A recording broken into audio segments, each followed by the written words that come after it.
Beste urte batez Erdiarora itzuli da Bermeoko Aldezarra eta 2 egunetan zehar bufoi, damisela eta saldunak izan ditugu kalez kale. Aurten Erdiaroko azokan 50 saltok izan dira eta bertan apaingarriak, jolasak, bedarrak eta jateko produktuak izan dira, daztagai eta erosgai.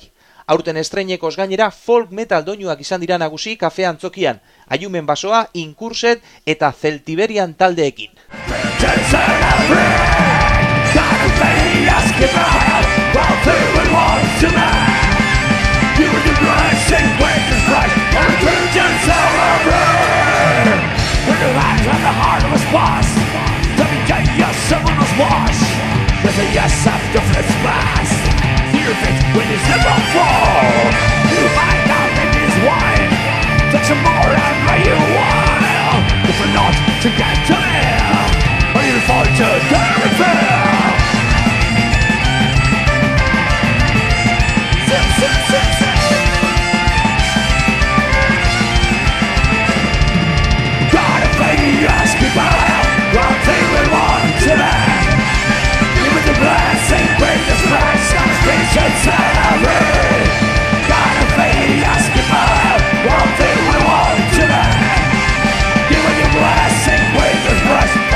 ¡Que no se diga, joder!